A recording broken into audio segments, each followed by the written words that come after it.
Hey everyone, welcome back. After 7 years of cycling, I thought I'd share with you items that I bought and tried so you don't have to. Jerseys with only 3 pockets. Once I discovered that there could be a hidden 4th pocket, I was sold. I wasn't going back to 3 jersey pockets at this point.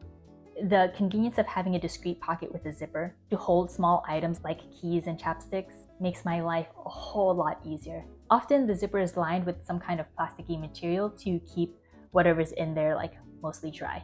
I just love being able to quickly reach for my chapstick or take out my keys at the end of the day. It's a small convenience, but so worth it. Vests or outerwear with one directional zippers. My first vest had a one-way zipper, and I thought that was all that existed. When I saw my friend wear a vest with 2 zippers on a ride for the first time, I was immediately sold, and now that's a non-negotiable for me. Heat dump is a thing, and to be able to unzip from the bottom while climbing and zip back down with one hand is game-changing, especially when there are temperature swings and lots of climbs and immediate descents. San Francisco is known for their microclimates, so being able to have that optionality is wonderful. I highly recommend looking for that feature in your next outerwear. Helmets with a screw head exposed. Personally, these kinds of helmets are not hair-friendly. Not sure who was testing it. Maybe they had a hat on, but it's a painful experience to remove a helmet from your head when your hair snags into that screw head. At first I thought, maybe it's a minor issue, and after a few times of removing it, I began to question my expensive purchase. I wish websites would show the underside of a helmet so I know what I'm getting myself into when I buy this helmet. Gloves with Velcro. Velcro and cycling clothes, in my opinion, are a very risky combination. Velcro has a tendency to snag on clothes, and let me tell you, the cost of cycling clothes adds up.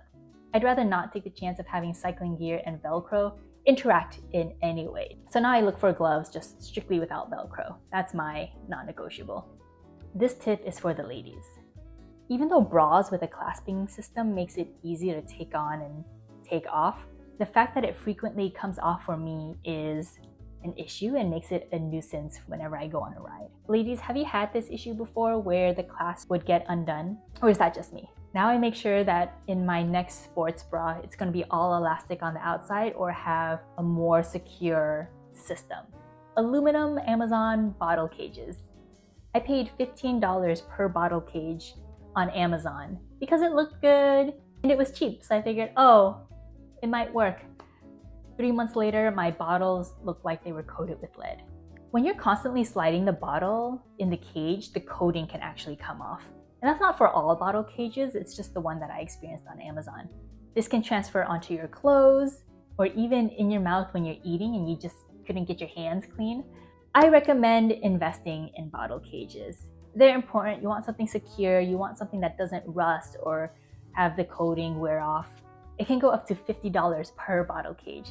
And that was a deterrent for me initially. But when I realized how sturdy and clean it kept my bottles, I was like, okay, it's worth it. I use it every time when I'm on my rides. Feel free to recommend anything else in the comments. I'm so curious what else is out there that you've had a good experience with. Finally, this ass saver, aka mudguard. I love the name and concept of this, and it works sometimes. If I am riding on wet roads, I want this locked into my saddle. However, because of the design of this saddle, the ass saver doesn't securely lock in. This ass saver is not as universal as it seems, personally.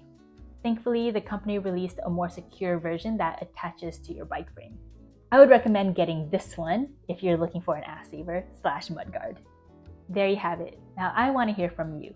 What other features do you look for in items? Let me know in the comments. Thanks for watching. Bye!